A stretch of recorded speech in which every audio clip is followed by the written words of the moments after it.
Alright, let me tell you guys about the best manga that didn't get an anime. And it is heartbreaking that it didn't get one because this stuff is straight peak. It's called The Climber.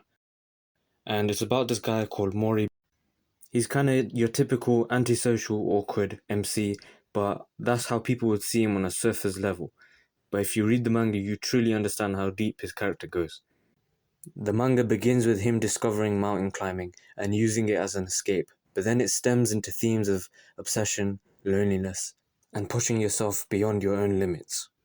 Now, admittedly, to begin with, the manga started out as your typical sports shonen, but then after a large chunk of the story, the writer of the manga and the artist of the manga decided to go their separate ways, and that left the actual artist to do his own thing and mold the story his way, and that's when suddenly the Climber became absolute peak, and it became arguably one of the best manga ever, and genuinely it should be talked about with others such as Vinland Saga and Vagabond. So underrated.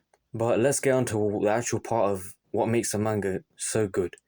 First of all, the art. The art is just beautiful. As you can see from these panels, they're just stunning, and a lot of them showing the inner psyche of Mori.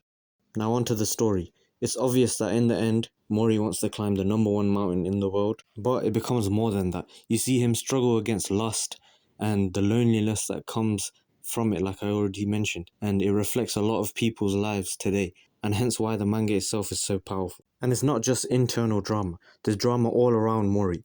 Spoiler ahead for what I'm about to say, but maybe this can convince you to read it. You see, Mori makes a friend in school who teaches him everything about climbing, but then he leaves off to France to pursue that career.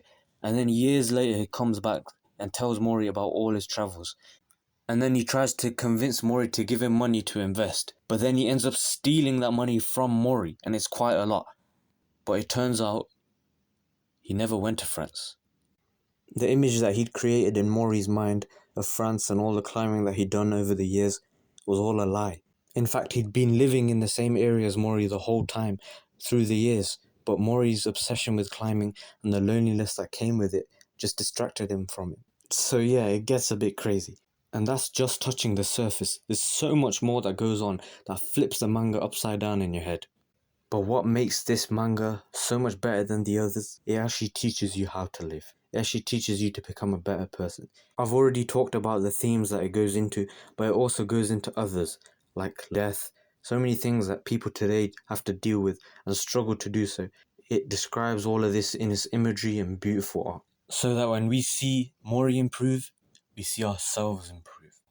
But the sad thing is, unfortunately, it's likely never going to get an anime. There's no plans from any studios to make an adaptation because it would take so much effort and all the panels and artwork, it would likely be too hard of a task to handle. But you know what? That hasn't stopped millions from enjoying the story and using it to reflect on themselves to this day, as I hope you do if you decide to read it. Because this is probably the best manga that will never get an anime adaptation. Make sure to subscribe. I'll see you later.